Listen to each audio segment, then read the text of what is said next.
Buen día a todos. El seminario que vamos a exponer es terapia renal a largo plazo en pacientes caninos y felinos diagnosticados con insuficiencia renal aguda o crónica.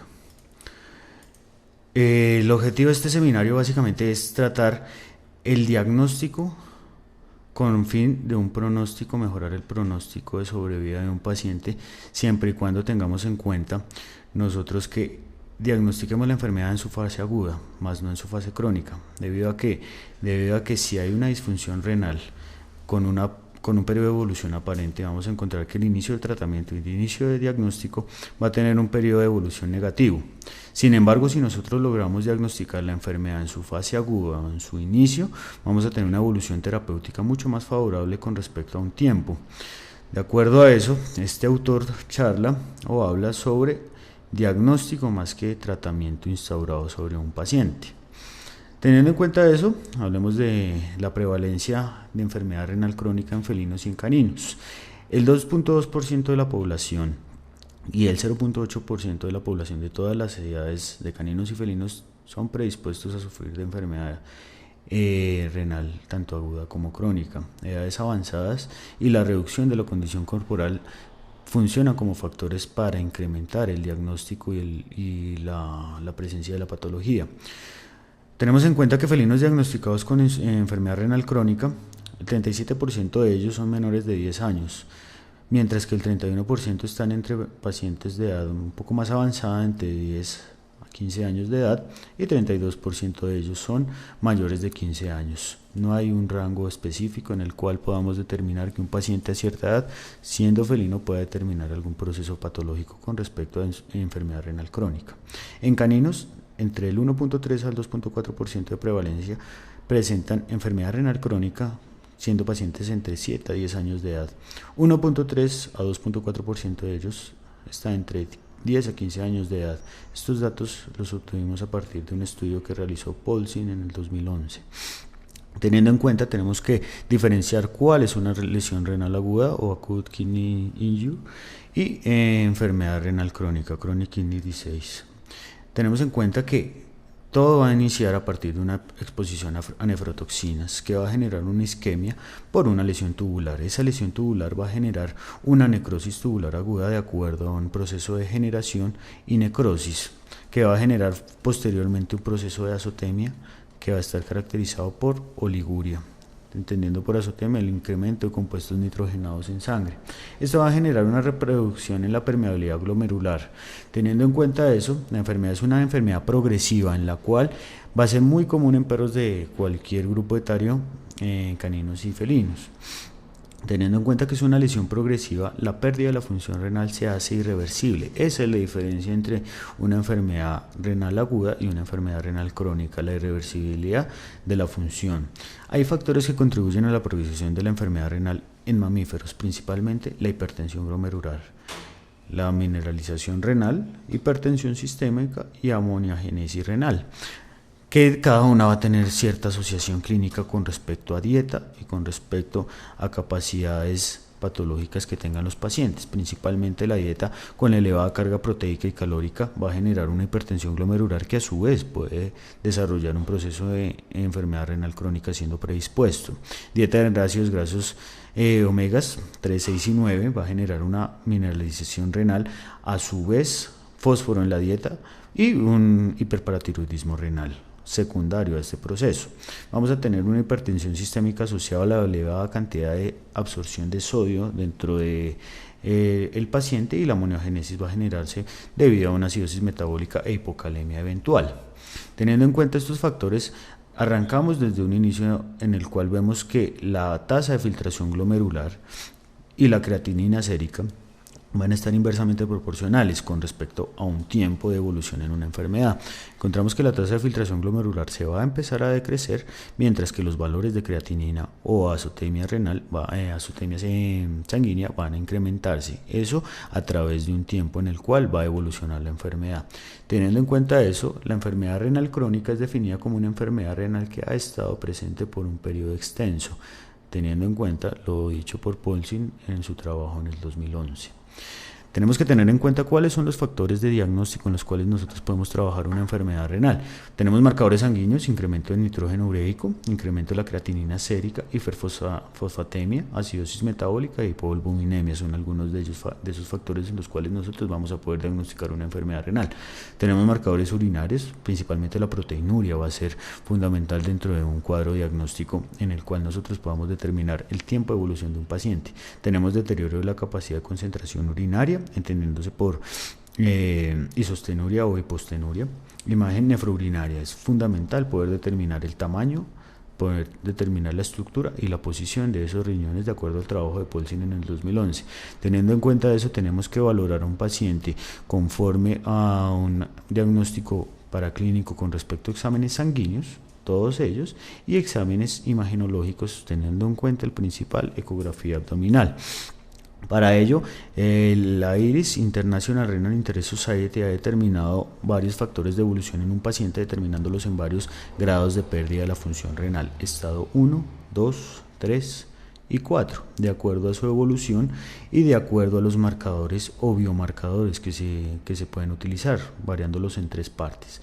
El primero es la cantidad sérica de creatinina, siendo en perros un valor de creatinina aceptable para pacientes con insuficiencia renal crónica en estadio 1, pacientes hasta 1.4 miligramos por decilitro o 125 milimoles por litro, valoración de creatinina sérica. De este valor de 1.4 miligramos por decilitro hasta 2 miligramos por decilitro estaríamos hablando de un paciente en estadio 2, el cual tiene un porcentaje del 50% de pérdida de las nefronas como consecuencia del proceso injurioso o irreversible. Pacientes en estadio 3 con una pérdida en un alto porcentaje de las nefronas funcionales en su sistema renal, vamos a marcar creatininas en valores de pacientes completamente hidratados de 2 a 5 miligramos por decilitro o 180 o 440 milimoles por litro. Y pacientes en estadio 4 valores superiores de creatinina sérica a 5 miligramos por decilitro siendo caninos. Otros biomarcadores que vamos a utilizar es el índice creatinuria-proteinuria, en el cual vamos a determinar si un paciente realmente o no es realmente proteinúrico. Vamos a determinar índices creatinuria-proteinuria hasta 0.2, pacientes no proteinúricos mejorando su evolución terapéutica, mientras que pacientes que están en el borde de proteinuria van a estar entre 0.2 a 0.5 UPC, índice creatinuria-proteinuria. Pacientes realmente proteinúricos o verdaderamente proteinúricos, vamos a encontrar valores de proteinuria en pacientes, repito, bajo una hidratación completa, 0.5 a 0.6. Tenemos otro biomarcador, específicamente la tensión sanguínea no invasiva, en el cual vamos a tener pacientes con mínimo riesgo, pacientes a alto riesgo valorados de acuerdo a milímetros de mercurio, valores obtenidos a partir de la tensión sanguínea no invasiva, obtenida a partir de las diferentes formas de adquisición. Tenemos pacientes que van de 180 a 190 con alto riesgo de sufrir de hipertensión. Siempre en felinos, debido a su dieta, debido a su característica carnívora estricta, vamos a manejar niveles séricos de creatinina un poco más elevados que los caninos, teniendo en cuenta que pacientes estadio 1 valorados en pacientes completamente hidratados hasta estadio 1, 1.6. Teniendo en cuenta todos estos aspectos, vamos a valorar un paciente y lo vamos a estandarizar en ciertos grados de insuficiencia renal de acuerdo a los biomarcadores. Sin embargo, tenemos que contrastar estos resultados con los resultados obtenidos a partir de la imagen ecográfica. Acá tenemos pacientes realmente proteinúricos en el borde y no proteinúricos, los cuales vamos a valorar para así instaurar un tratamiento específico de acuerdo al IRIS International Renal Interest Society. Sin embargo, el objetivo del trabajo de nosotros es realizar un abordaje ecográfico para así poder contrastar la pérdida de la función renal con respecto a valores sanguíneos o a biomarcadores sanguíneos con respecto a la pérdida estructural del riñón, que lo podemos valorar haciendo el abordaje ecográfico renal, teniendo en cuenta que el riñón o los riñones en los pacientes caninos y felinos se van a ubicar sobre las ventanas acústicas en el abdomen, específicamente mesogastro tanto izquierdo como mesogastro derecho. El abordaje renal en un paciente debe estar ligado a partir de valoración estructural de 3 factores: corteza, médula y seno pélvico con diferentes ecogenicidades, valorándose la ecogenicidad de la corteza con respecto a la interfase de su órgano más cercano, en caso de riñón izquierdo, vaso, caso de riñón derecho, lóbulo lateral derecho del hígado. Teniendo en cuenta eso, se hacen valoraciones en cortes dorsal, longitudinal y transversal, siendo la corteza hipoecogénica en relación al vaso e isoecogénica en relación al hígado. La médula anecoica con relación a la corteza y el seno pélvico hiperecogénico con relación a la corteza, haciendo valoraciones de corte dorsal de la siguiente manera. El corte dorsal lo vamos a hacer con el paciente en decúbito lateral, en el cual vamos a observar este corte de polo caudal a polo craneal. Corte longitudinal, vamos a valorar el paciente en decúbito dorsal, en el cual vamos a observar el riñón desde su polo caudal hasta su polo craneal, haciendo un abanico desde la parte medial hasta la parte lateral. El corte transversal lo hacemos desde el polo caudal, partiendo el riñón por la mitad, con un corte transversal desde el polo caudal hasta el polo craneal. Ese es el abordaje ecográfico básico que se hace sobre un paciente sospechoso de insuficiencia renal.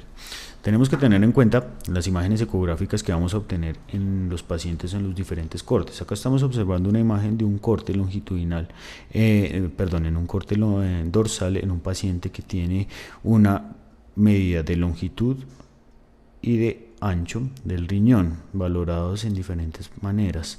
Vamos a valorar también en un corte longitudinal la relación que tengamos entre la corteza y la médula, haciendo mediciones de polo craneal a polo caudal de la longitud y la altura del riñón. Y en el corte transversal vamos a encontrar las mediciones que vamos a poder realizar de ancho renal y de alto, teniendo en cuenta las 3 ecogenicidades que habíamos charlado previamente: la ecogenicidad de la corteza, de la médula y del seno pélvico. Teniendo en cuenta eso, Park y sus colaboradores en el 2008 trabajaron sobre pacientes felinos domésticos de pelo corto, en los cuales determinaron sobre los 3 planos, tanto longitudinal, transverso y dorsal, las mediciones que tenían los riñones aparentemente, teniendo en cuenta que un plano solamente puede evaluar 2 variables: longitud, altura y ancho del riñón, tanto izquierdo como derecho, siendo ellas en corte longitudinal el riñón izquierdo 3.8 centímetros con una variación estándar de 0.5. Partiendo de la base de este valor, vamos a poder determinar si un paciente puede o no tener un grado de nefromegalia o atrofia renal, lo cual nos va a dar un diagnóstico de atrofia o de pérdida de la función renal estructural. Con respecto a eso, la altura en los riñones tanto derecho como izquierdo tienen una variación estándar de los diferentes pacientes que ellos evaluaron bajo anestesia general, una variación estándar muy reducida. Esto tiene principal importancia en felinos debido a su diferencia interracial que está dada por la conformación cefálica, mientras que en caninos estos valores pueden ser no significativos de acuerdo a la diferencia interracial dada por no es lo mismo el tamaño de un French Poodle al tamaño de un labrador, por lo tanto los riñones morfológicamente no van a medir exactamente lo mismo. Esto tiene más importancia en felinos. ¿Listo? De acuerdo a eso, ellos lo que realizaron fue algunas necropsias de algunos de los pacientes a los cuales podían realizarse necropsias, y determinaron que la diferencia entre el tamaño real al corte longitudinal del riñón izquierdo con una variación estándar de 0.48 centímetros, medio centímetro, no es muy significativa con respecto a los valores que se obtienen a partir del plano longitudinal. ¿Qué quiere decir esto? Que los valores reales que se obtienen a partir de ecografía de un riñón, tanto en corte longitudinal, transverso y dorsal, son valores completamente reales de los cuales nosotros podemos darnos un compromiso diagnóstico. Finalmente, evaluamos también la vascularización renal, teniendo en cuenta como un repaso anatómico que la perfusión renal está dada a partir de la arteria aorta abdominal, de la cual va a descender la arteria renal. Posterior a ella viene una rama anterior que va hacia el polo craneal y una rama posterior hacia el polo caudal. Posterior a ellas se desprenden las arterias segmentarias. De las arterias segmentarias, las arterias interlobales que van a ir por cada uno de los cálices renales. Posterior a ellas, las arterias arcuatas. y las arterias interlobulillares. Las arterias arcuatas son las que nosotros vamos a utilizar como medida para poder evaluar el índice de resistencia renal y el índice de pulsatividad renal, que eventualmente nos va a marcar lo siguiente: el grado de vascularización renal y principalmente el índice de resistencia renal. Es una relación entre la sístole y la diástole que se presenta en un ciclo cardíaco.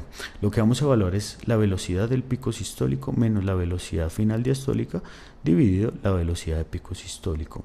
Esto lo que nos va a dar es un valor en el cual nosotros vamos a relacionar cuál es la resistencia que ejercen las arterias arcuatas sobre la perfusión renal y de esa manera poder determinar si hay un grado de obstrucción del flujo de perfusión renal.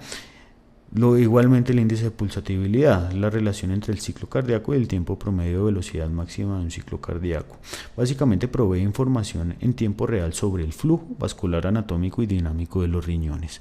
¿Para qué nos sirve eso? Básicamente nos sirve para poder determinar si el riñón eventualmente está recibiendo la sangre que debería recibir y no hay un proceso inflamatorio que nos pueda indicar una pérdida de la perfusión renal. ¿Listo? Teniendo en cuenta esto, es la onda espectral que vamos a obtener con el Doppler, en la cual cada uno de estos picos es un pico sistólico y un pico diastólico correspondiente a un ciclo cardíaco, el cual lo que vamos a medir es este valor desde el pico sistólico hasta que empieza la onda diastólica, y eso es lo que vamos a relacionar con respecto a con respecto al flujo sanguíneo de la vena o arteria arcuata o interlobar, que es la que vamos a evaluar. Teniendo en cuenta eso, ya se han realizado trabajos bastante actuales. Gonul, un trabajo hecho en Turquía con felinos angora turcos, los cuales determinaron que el índice de resistencia renal valorado tenía un valor de 0.6, teniendo en cuenta que son felinos normales, sin sintomatología y con valores de creatinina sérica normales, con una desviación estándar de 0.04, partiendo de la base que este valor es un valor teóricamente normal. Tendríamos que tener en cuenta que en nuestro medio estaríamos pudiendo adaptar este valor para poder determinar si un paciente tiene eventualmente un riesgo injurioso sobre la perfusión dinámica de los riñones. ¿Esto para qué nos sirve? Esto nos sirve para poder dar un diagnóstico un poco más elevado. Si recordamos la gráfica al principio de la presentación, en la cual podemos dar un diagnóstico mucho más acertado sobre el inicio de la enfermedad y de esa manera evaluar un compromiso terapéutico más prolongado a través del tiempo.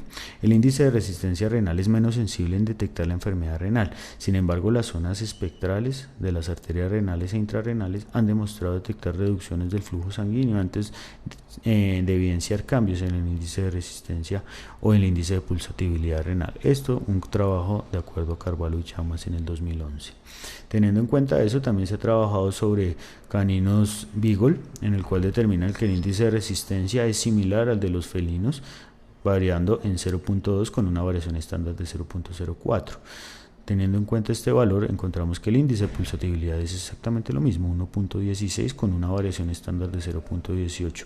Partiendo de esta información, podemos presumir que al momento de realizar una ecografía Doppler a las arterias interlobares o arterias arcuatas de los riñones, encontramos valores que nos pueden servir de sensibilidad para poder diagnosticar eventualmente a un paciente. Tenemos en cuenta que una vez diagnosticado a nuestro paciente o una vez diagnosticado a un paciente con insuficiencia renal crónica en los diferentes estadios 1, 2, 3 o 4, vamos a tener en cuenta como piedra angular en nuestro tratamiento la dieta y la hidratación. Partiendo de eso, encontramos que la alimentación y la nutrición está guiada a partir de la restricción proteica del alimento. Monitoreo del potasio es fundamental, manteniéndolo menor a 4 miligramos por decilitro. Vamos a controlar la excesiva proteinuria en nuestro paciente, que no vaya a superar a 0.45 el índice creatinuria-proteinuria, y la restricción de fósforo en la dieta va a estar ligada a partir de pacientes con una evolución desfavorable. Tenemos como método terapéutico el uso de calcitriol, o también tenemos que tener en cuenta el proceso de hiperparatiroidismo renal secundario. La fluidoterapia es fundamental el consumo de agua en el paciente para así mantener la perfusión renal, el control de la hipertensión como medida secundaria, las condiciones gastroentéricas relacionadas por la hipersecreción de gastrina en el estómago debido a la azotemia, ya que los compuestos nitrogenados tienen afinidad a la mucosa gástrica, la cual va a producir un incremento en la producción de gastrina y así producir producir un proceso de gastritis y los procesos anémicos debido a las alteraciones en eritropoyetina renal. Partiendo de esto, tenemos que tener en cuenta que la prevención de las complicaciones y la reducción de la función renal son fundamentales. El control de la morbilidad que acompaña la función renal, es decir, las alteraciones secundarias que se pueden producir, principalmente desequilibrios hidroelectrolíticos y secundario a eso el proceso de hiperparatiroidismo renal secundario, aparte de la anemia.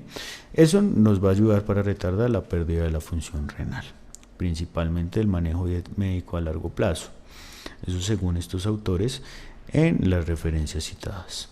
Tenemos que tener en cuenta que el manejo dietético está dado por la modificación dietética que tiene un alto impacto en la tasa de mortalidad en los felinos afectados, principalmente en felinos. Los felinos que son alimentados con un alimento prescrito para pacientes con su posible o insuficiencia renal crónica, encontramos que tienen un periodo de sobrevida de 633 días, mientras que pacientes alimentados con una dieta comercial, siendo diagnosticados con enfermedad renal, tienen un periodo de sobrevida de 264. Teniendo en cuenta esta información obtenida de Elliot en el 2006, partimos de la base del tratamiento con un manejo dietético con restricción de proteína, fósforo y sodio dentro de la dieta. Vamos a partir que vamos a tener una evolución terapéutica mucho más favorable. Teniendo en cuenta pacientes que se encuentren en un estadio de enfermedad renal catalogado por IRIS entre 3 y 4, vamos a necesitar quelantes de fósforo. Los quelantes de fósforo son necesarios en pacientes que estén entre 2 y 4, como les decía, estadios de insuficiencia renal. Para eso tenemos compuestos como el citosano, el carbonato de calcio, que reduce efectivamente la concentración de fósforo en 35 días de inicio terapéutico, o el carbonato de lantano, aprobado por un suplemento dietario por la FDA en Japón y en Estados Unidos. Teniendo en cuenta eso, todo el tratamiento que nosotros vayamos a administrar va a tener un efecto en el tiempo de sobrevida de un paciente. De acuerdo a eso, hay terapéuticas actuales o terapéuticas en estudio, las cuales voy a charlar, o es el objetivo de charlar en esta charla. Según ellas, la OMS define como probiótico un microorganismo vivo que, cuando son suministrados en cantidades adecuadas, promueven beneficios en la salud del organismo del huésped. Y un prebiótico son ingredientes no digeribles que afectan beneficiosamente al organismo mediante la estimulación del crecimiento y actividad de una o varias cepas de bacterias en el colon, mejorando aún la salud. Esto, ¿qué quiere decir? El uso de la terapia biológica en pacientes con insuficiencia renal va a ser de un alto efecto. ¿De acuerdo a qué? De acuerdo a que estos 3 microorganismos, Streptococcus thermophilus, Lactobacillus acidophilus y Bifidobacterium longus, tienen una característica especial y que va a ser básicamente ser microorganismos o bacterias ureadas a positivo. ¿Qué es lo que hacen? Van a captar compuestos nitrogenados o van a tener tropismo por compuestos nitrogenados, de los cuales, según Ragnanam y Natarajan, un estudio indio en el 2005, reportan que el uso de probióticos reduce las concentraciones séricas de creatinina y BUN. No cualquier probiótico, un probiótico ligado a partir de una molécula o un microorganismo ureasa positivo. ¿Qué es lo que va a hacer? Básicamente va a producir un catabolismo proteico que se produce cuando hay un metabolismo o una alteración renal, la cual va a generar urea. Esa urea va a tener unas fracciones tóxicas, principalmente las guanidinas, que se dan por carboxilación proteica. Eso genera radicales libres, lo cual va a generar un estrés oxidativo, produciendo un proceso injurioso. ¿Cuál es el objetivo de esta terapéutica? El objetivo es realizar, entre comillas, una diálisis entérica. ¿Qué es lo que va a pasar? Tenemos el lumen intestinal y, aparte de eso, tenemos los compuestos nitrogenados que se dan en un paciente azotémico con insuficiencia renal crónica. Al administrar estos probióticos, vamos a encontrar que ellos van a tener afinidad con los compuestos nitrogenados de acuerdo a su característica ureasa positivo. Al producir eso, ellos por vía entérica se van a captar y van a ser eliminados por vía fecal de esta manera. De esa manera vamos a reducir efectivamente las cantidades de compuestos nitrogenados, urea, creatinina y BUN dentro del riego sanguíneo, y los vamos a poder eliminar por vía entérica. Esto es un efecto secundario que se produce, y para ello es fundamental mantener la vía oral en un paciente. ¿Debido a qué? Debido a que esta es una terapia que se debe dar netamente oral. Al darse oral necesitamos efectivamente un tratamiento en el cual no haya vómito en el paciente. De acuerdo a eso, hay varias pruebas que se han realizado en el 2005 y otra realizada en el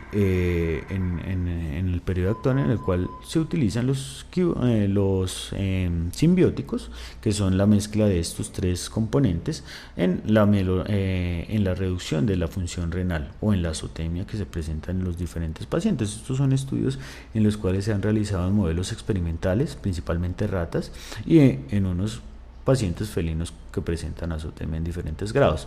Para eso encontramos que en el caso número 1 los diferentes pacientes presentaban un conteo de BUN elevado. Teniendo en cuenta esto, al inicio del tratamiento encontrábamos pacientes que presentaban 43 miligramos por decilitro de BUN, en el cual encontramos que al día 30 de inicio del tratamiento iban reduciendo favorablemente. También pasaba con la creatinina, iban descendiendo favorablemente desde un valor de 3.2 hasta un valor al mes de 2.1, reduciendo efectivamente los pacientes que presentaban azotemia. Esto nos da a entender varias cosas, nos da a entender principalmente que el uso de simbióticos, el uso de probióticos dentro del tratamiento con terapia renal a largo plazo puede reducir efectivamente la pérdida de la función renal o la azotemia con respecto al uso paulatino durante el tiempo. ¿Qué es lo que pasa? Ellos han determinado varias cosas. Han determinado que al administrar estos probióticos que realizan diálisis entérica como medida fundamental, han determinado que le quitan un peso a los riñones en su función. Sin embargo, al pausar el tratamiento, han determinado que los riñones vuelven a adquirir esta función y como son incapaces de cumplirla, vuelven a presentar niveles séricos de creatinina y BUN bastante elevados. Teniendo en cuenta eso, partimos de la base que las características de un probiótico adecuado en el tratamiento es la capacidad de adherencia celular, excluir o eludir la adherencia patológica, capacidad de persistir, multiplicar y producir ácidos, peróxido de hidrógeno y bacteriocinas que antagonicen un crecimiento patológico, y ser seguras, no invasivas, no carcinogénicas, no patológicas, de acuerdo a Inuiti y Palmieri en el 2010. ¿Cuáles tenemos que tener en cuenta? De acuerdo a este estudio, se ha determinado que la flora bacteriana normal en la cavidad oral, en el estómago y en todo el tracto gastrointestinal está ligada a partir de Streptococcus y a partir de Clostridium dentro del tratamiento. ¿Qué es lo que tenemos que tener en cuenta? Que estas bacterias que estamos administrando no son bacterias que hagan parte de la flora bacteriana, por lo tanto podemos presentar efectos secundarios como un crecimiento bacteriano secundario a un proceso que se llama síndrome de malabsorción. Entonces es común que se presenten procesos diarreicos una vez iniciado el tratamiento. De acuerdo a eso, el efecto del tratamiento básicamente está dado a partir del colon. La cubierta entérica que tiene el producto o el probiótico que nosotros vamos a administrar va a evitar la absorción del mismo en el estómago. Por lo tanto, lo que buscamos es que se absorba directamente en el colon, ya que en el colon va a tener mayor capacidad de poder estimular la absorción o la adhesión a compuestos nitrogenados y eliminarlos por vía fecal. La dosis determinada para un probiótico en este tratamiento es de 5 billones de unidades formadoras de colonia al día, por lo menos 5 días para tener una carga terapéutica. Teniendo en cuenta eso, hemos trabajado sobre la dosis para pacientes que tienen felinos que tienen menos de 1 kilo, una dosis diaria, mientras que pacientes que tienen o son mayores a 8 kilos o a 4 kilos, vamos a manejar una dosis de 2 en la mañana y 2 en la tarde, es decir, 10 billones de unidades formadoras de colonia al día, y hemos obtenido resultados bastante alentadores con respecto a la evolución terapéutica, en los cuales se determinan que hay una reducción de la función de la azotemia en los diferentes pacientes. De acuerdo a eso, encontramos como una buena forma de iniciar un tratamiento a largo plazo en un paciente el uso de probióticos dentro de la dieta, aparte de las piedras angulares que ya habíamos dicho, dieta y hidratación dentro de un paciente.